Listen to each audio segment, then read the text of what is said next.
மக்களே, என்ன பண்ணிகிட்ருக்கீங்க? இன்றைக்கெல்லாம் பிஸியாக இருப்பீங்க. எல்லோரும் ஸ்கூல் குழந்தைங்களாம் அனுப்பிச்சுட்டு அவங்கவுங்க ஒர்க்குக்கு போயிட்டு வீட்டில் ஹோமில் இருக்கிற குழந்தைங்களாம் வீட்டில் இருப்பீங்க. ரெஸ்ட் எடுத்துகிட்டு இருப்பீங்க, இல்லைன்னா வேலையில் ஏதோ சமையல் வேலையெல்லாம் முடிச்சுட்டு ஏதாவது டிவி பார்த்துட்டு ஏதோ இருப்பீங்க. எனக்கு தெரிஞ்ச சமையல் டிப்ஸ் கொஞ்சம் நான் சொல்கிறேன், கேட்டுக்கோங்க. என்னென்னா, உருளைக்கிழங்கு வறுவல் செய்கிறோம் இல்லையா, அது செய்யும்போது இந்த பயத்தம்பருப்பு மாவு, அதாவது இந்த பாசிப்பருப்பு இருக்கு இல்லையா, அதை வந்து பவுடர் பண்ணி வச்சுக்கிட்டு அதை வந்து அந்த உருளைக்கிழங்கு சிப்ஸ் செய்யும்போது அதை தூவி அதோடு சேர்த்து பொரிச்சா மொறுமொறுப்பாக இருக்கும்.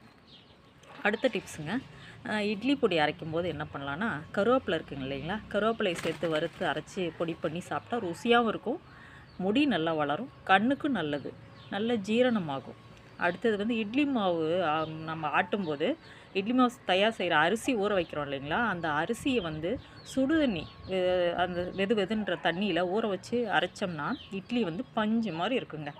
அடுத்ததுங்க, அரிசி மாவோட கொஞ்சளவு சோள மாவை சேர்த்து தோசை ஊற்றணும்னு வச்சுக்கோங்களேன், அப்படியே அழகாக மொறுமொறுப்பாக அப்படியே நல்லா சுவையாக டேஸ்ட்டாக இருக்குங்க. அடுத்தது வந்து மோர் குழம்பு செய்யும்போதுங்க, சிறிதளவு தேங்காய் எண்ணெய் சேர்த்து ஊற்றணும்னு வச்சுக்கோங்களேன், ஊற்றி இறக்கணுங்கன்னா குழம்பு ருசியாக இருக்குங்க. அடுத்தது பருப்பு வேக வைக்கும் போதுங்க, சிறிதளவு நெய் சேர்த்துக்கிட்டிங்கன்னா பருப்பு சீக்கிரம் வெந்து போயிடும், ருசியாகவும் இருக்கும். தேங்காய் துருவல் இருக்குது இல்லைங்களா, அதை வந்து ஊற வச்சு அரைச்சி வேர்க்கடலை போட்டு தேங்காய் பர்பி செஞ்சால் ரொம்ப டேஸ்ட்டாக இருக்குங்க.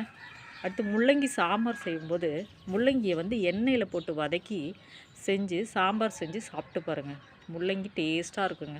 சாப்பிட்லாம், இன்னும் கொஞ்சம் சாப்பிட்லாம் போல் இருக்கும். அதே மாதிரி ஜவ்வரிசி பாயாசம் செய்யும்போது பாலோடு கொஞ்சம் சேர்த்து கோதுமை மாவு இருக்கு இல்லைங்களா, வறுத்துடணும், வறுத்துட்டு அதை சேர்த்து கலந்து ஊற்றி பாயாசம் செஞ்சோம்னா பாயாசம் கெட்டியாகவும் இருக்கும், டேஸ்ட்டாகவும் இருக்கும். அதே மாதிரி கோதுமை மாவு சப்பாத்தி போடும்போது என்ன பண்ணலாம், முதல்ல கோதுமை மாவு எடுத்துக்கிட்டு அதுக்கு கொஞ்சம் அளவு உப்பு போட்டுட்டு அதுக்கு மேலே கொஞ்சம் பால் காய வச்சு அந்த பாலை ஊற்றி கொஞ்சம் வெதுன்னு தண்ணி வச்சுட்டு கொஞ்சம் எண்ணெய் லைட்டாக சூடு பண்ணி ஊற்றலாம், இல்லை சூடு பண்ணாமே ஊற்றலாம். ஊற்றிட்டு நல்லா பிணைஞ்சினோம்னா அது வந்து சப்பாத்தியாக இருக்கட்டும் பூரியாக இருக்கட்டும் அப்படியே பஞ்சு மாதிரி இருக்குங்க. இது மாதிரி நான் நிறைய டிப்ஸு சொல்கிறேன். மறுபடியும் உங்களை பார்க்கலாம், சந்திக்கலாம், பேசலாம். எனக்கு லைக் பண்ணுங்கள், ஷேர் பண்ணுங்கள், சப்ஸ்கிரைப் பண்ணுங்கள், கமெண்ட் பண்ணுங்கள். பாய்.